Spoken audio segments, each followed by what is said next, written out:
My office has helped more than 15,000 constituents recover almost $60 million from federal agencies. And the Congressional Management Foundation has named my district office as one of the top 4 in the nation for constituent services. The top 4 out of 435 is not bad. The number 1 office will be named this month, and I hope to win it all. My DC office has also been recognized as the most effective in Congress according to a joint study by Vanderbilt University and the University of Virginia. I'm proud of these accomplishments, and in turbulent times such as these, we need steady, experienced, and proven leadership, and I humbly ask for your vote so that I can continue serving you and the people of this great nation. Thank you. And with that, let the debate begin. So let me tell the candidates this. So what I did do was, in the course of this week, I sent out a feeler to people in the neighborhood and asking them to return to me a question to give to the candidates that are running. But I will say this, when that red thing go up, I'm not being rude, but I'm gonna stop you. So you have 30 seconds to wind it up. And we'll start with the questions, starting with first to Congressman Johnson. If you want to stand, sir. First question. In the last 2 years of your tenure in Congress, what have you done for the people of your district, and how do you properly serve them? I just explained to you the money that I've brought into the district, the money that I've recovered for people in the district, the fact that my office has been named a top office in Congress. It speaks for itself. There's a whole lot of legislation that I've introduced. How much time do I have? 1 minute. 1 minute. So much legislation that I've introduced, so I'm active in Washington, D.C. on criminal justice, health care, energy, civil justice, all of these different areas. If you go to my website, you can look it up and see what I've introduced. I've passed 5 pieces of legislation that are substantive pieces of legislation, and so I'm proud of my record. I'm visible, I'm active, I'm your congressman. I want to continue to serve you. Do the others want to have a chance to? Okay. Well, actually, the question I had is more for the other candidates, but maybe Congressman Johnson can speak to that. You've been in office for 12 years, and as we know, Washington depends a lot on relationships, and certainly committee placements depend on seniority. So I guess my question was really for the other candidates as to how they could assume a position and not be at a disadvantage because they don't have your history. So maybe the question's not best posed to him. Let me leave that one there, but I do have another one for you. We do have a very tainted environment in Washington right now, and I guess my question is how is that affecting your effectiveness? There's a lot of uncertainty, and I would like to know how that has affected you and your ability to serve in the next couple of years. Well, it's a lot of chaos and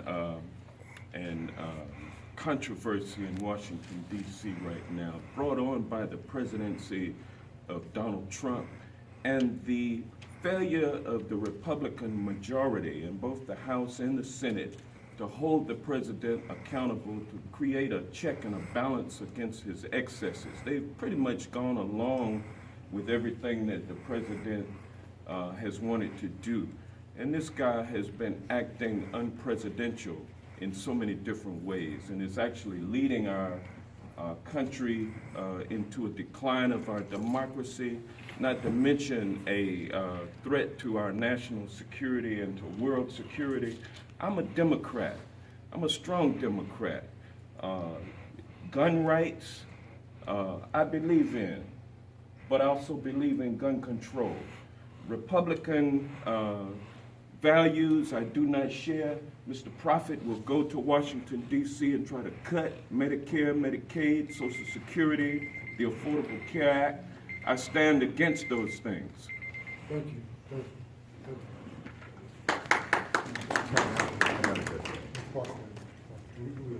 Mr. Juan Parks. So I believe the original question was what will we do moving forward to build a coalition in Washington, D.C.? Am I correct? Well, my question is, it's tough for newcomers. Sure. And how do you replace a 12-year congressman's experience and get in there and be as effective, I guess was my question for you.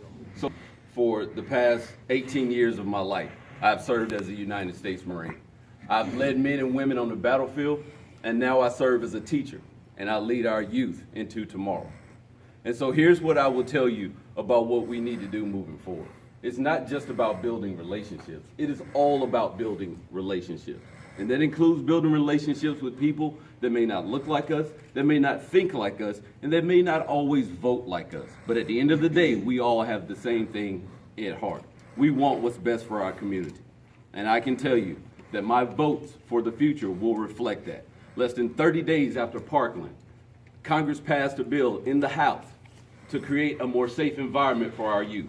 $75 million annually to the school systems so that they can improve the safety of our children. And I can tell you that of the 3 men up here on this stage today, one of us voted against that bill. Mr. Parks, my question to you, sir. Why do you think you are the best candidate for this position? I can tell you that my experience has brought me to the point where I am the best candidate for this position. It has brought me to the point where I've had to reach back to my roots. I was born here in Atlanta, grew up down in Madison, Georgia, small town America where everybody knows everybody. And through that process, I've had to learn to fight with people that look like me and think like me so that we can convince others that we still have work to do. So I will take that fight forward to Washington, D.C. and continue the good fight here at home. Thank you, Mr. Parks. Mr. Joe Prophet, you can answer the question that Mr. Cooper posed at first. Okay. I understand the question. I mean, what would I do when I get to Well, Washington? I think that was more his question, but these overlap. My thought Tell me was, your how do question. you, again, as you're replacing a 12-year incumbent, you have an advantage of having a president I of the got same it. party. How I got can you it. be as effective as somebody who's been there and got good committee assignments and all that sort of thing? Yes, sir. You know what? Good assignments mean nothing if you don't have effective leadership. Number one, first of all, I won't come in calling people names and pointing folks out. I'm a team player. I bring people together. I played in the NFL where I got players from all over the country. You bring them together for one purpose, to win games, to win Super Bowls, to win championships, to win for you. So I won't start pointing at people and saying what you're gonna do when you get there. I don't know what I'm gonna do when I get there until I see what I gotta deal with. But one thing I do know this, I won't be name calling. I won't just walk across the aisle. I'll go over there and sit next to them and I'll talk to them. Because what's happening right now, the people up there, they're doing nothing. They're sitting on their backside drawing a check. See, I'm not a career politician. Most of my life I've made payroll. I'm like you. I got children, I'm concerned about my grandchildren, and all that money supposed to come in this district. Where is it? Yeah. I don't see it. Do you see it? Do you have better jobs? Your children got better educational opportunities? So I won't start, I gotta stop. I also follow rules. Thank you, sir. Thank you. At this time, we will take any questions from the audience. If you have a question for the congressman or for the candidates that are running, this is your opportunity to ask that question. Are there any questions? Yes, sir. This question is for Mr. Johnson. I'm a 33-year postal employee. And I would like to know your stance on 6-day delivery for the Postal Service and also the effect that Amazon has on the Postal Service. Yeah, Amazon has a tremendously positive impact on the Postal Service because of the volume that goes through the post office. I support 6-day delivery. I support the post office. I oppose all Republican efforts to kill the post office. They've been trying to do that for years and years. I think if Mr. Prophet were ever to come down from Cobb County, which is, I believe, where he lives and does business, if he would ever come down here to the 4th District and dwell among the people of the 4th District, you would understand that the people of the 4th District support the post office. The Postal Service has created a lot of middle-class jobs for a lot of African American people. It is part of our Constitution. the founding fathers saw fit to make sure that the post office was included in our Constitution. And so I'll oppose all efforts to outsource and privatize the post office. Thank you, Congressman Johnson. Does, Yes. go ahead, Mr. Prophet. Well, number one, let me say this. First of all, I don't operate that way. But I don't call names and point at people. I believe in free enterprise. I think the post office should work 6 days a week. I think Amazon is good for business. I also think it's good for you. It's convenient. They can bring it to your house. You don't have to worry about it. But let me say this too. He had said I live in Cobb County. Now, first of all, I don't be tilting over to shit I don't know about. Stuff talking about I did this and I did that. I can stand straight up. I don't tilt when I talk. Okay? So let me say this. I live in Newton County. My address is 110 Path Plain Lane. You can look it up. I've lived in Prince George County. I've lived in Fulton County. And I've lived in Cobb County. I live in a whole lot of counties because I do a lot of things all over the world. But I don't misconcern what things are happening right here. I'm in this community, and I'll stay in this community. And you don't have to invite me back. I'll come back because I want to be a public servant. I won't sit up there and pretend that I'm bigger than everybody else. I got to stop now. Sorry. Thank you. Well, yes, ma'am. I have a question for Congressman Hankton. Yes, ma'am. I'm part of the South DeKalb Community Alliance, and I started an initiative to clean up our neighborhood. My question to you is, I understand you made a statement that you have brought in a lot of revenue, but what I see a great disparity between among South DeKalb and North DeKalb. Why are our streets patched up? And I go to North DeKalb and they're beautifully paved and all that. How come our garbage isn't collected correctly? And you go up to North DeKalb, you don't see any of that. Why is there such a great disparity in the distribution of finances and monies, our tax dollars, between South DeKalb and North DeKalb? Can you answer that? Okay, yeah, I can, but I want you to understand that my job is on the federal level. You're talking about local issues. I will say that when I served as a DeKalb County Commissioner for 5 years before I went to Congress, that was what I built my record on, was making sure that the citizens of South DeKalb were treated equitably and equally. And so that work has continued. You've seen, since I left, you've seen the city of Dunwoody created. You've seen the city of Tucker, Stonecrest. These are all efforts of folks to try to break away from DeKalb County because they want to continue to get the benefits that they have enjoyed in the past without sharing them. And so I'm a stickler for equity. And you're the timekeeper too, and you're asking questions. You sure you gave me a full minute? Yes. All right.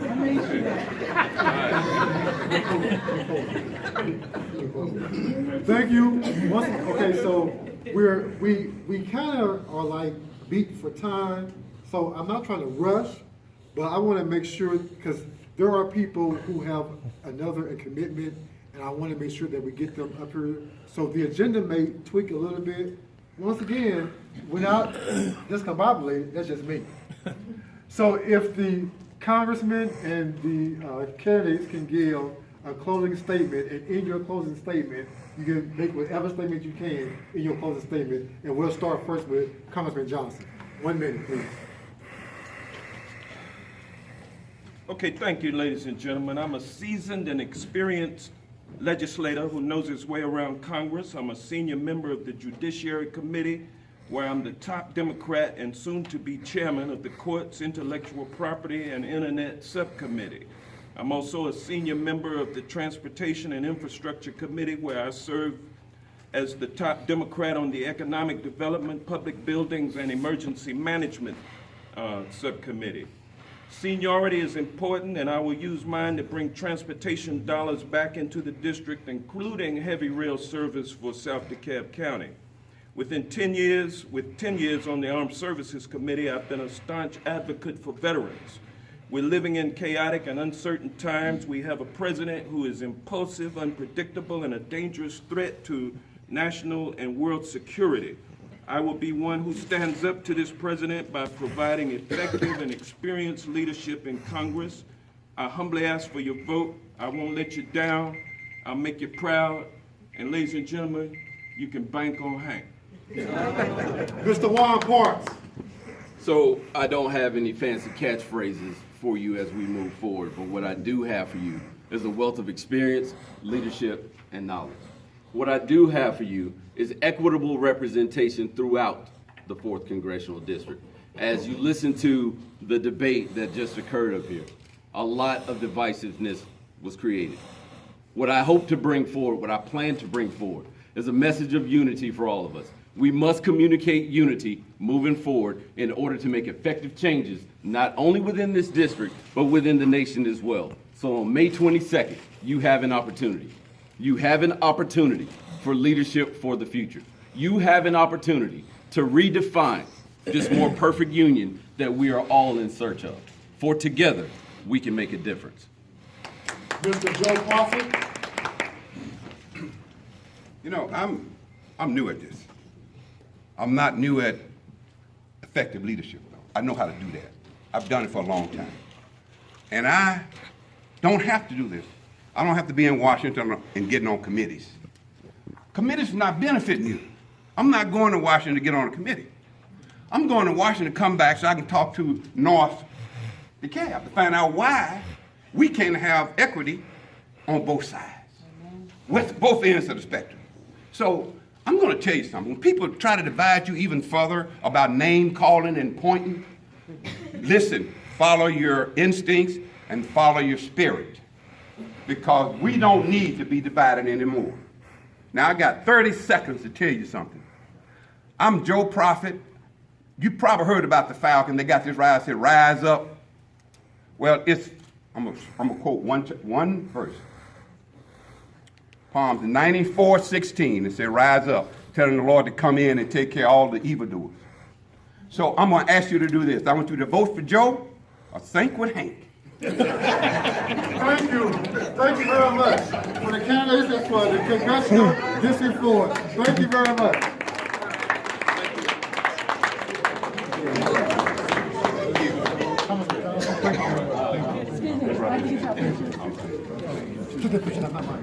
Next up for the debate is Miss. Go ahead. Get a picture. See, Democrats and Republicans can't come together. We have a program to run. Okay, thank you very much. Thank you very much. Next up is, we're going to kind of speed up some, the District 3 race, but I think Ms. Kirstie Young wants to speak first. What folks will do based on the party that they adhere to. Okay, let me And you can look at what Republicans do in Congress today. They're all lockstep behind this president. I speak truth to power, both in D.C. and here in Georgia. Okay. So I don't mean to be offensive, but I do want to be truthful to you. I want you to know what's actually happening. And if it grates That on. moves us into another debate. Right. And like I said, I give respect to you, but what I'm saying is, each and every one of us have done things and or have said things that did not come to pass. let me- So that's why I just Let me say said, this. and I gave you respect. Let me say this. Yeah, you're commenting on what I Okay, said, sir. and I Let me deserve say to this. come So back I'll and rebut respect, what you had to say. But I appreciate I'll it. respect that. All right, thank you. So once again, we don't want to go left, and I'm sorry if they did, my apologies, but we won't let that happen again. The next people up for the debate is the District 3 incumbent, Mr. Larry Johnson, and the candidate, Mr. Felton Wright. Please come up.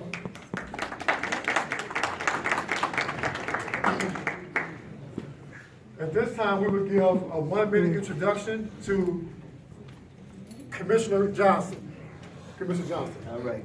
Good morning, everybody. Good morning. It's good to be here and be part of this, what the Alliance is doing. Thank you all for what you're doing. I'm Commissioner Larry Johnson, and I'm glad to be representing you and making a difference in our community.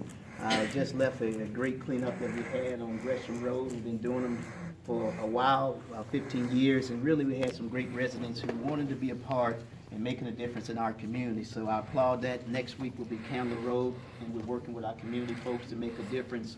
And we talked about some of the things just to stay on Gresham. Gresham Road did not have sidewalks on either side. We put sidewalks out there. We had a vacant property, the old Kmart building was there. We did an economic development tour before I got in office and helped to bring some economic development to our area. Are we where we want to be? No, but we're still in a position to galvanize and make things happen. So sidewalks, infrastructure, economic development is the coin and things that I've been focusing on. And it's all about how we build a tradition and not rest on one. Thank you. Mr. Wright. Good morning. My name is Phil.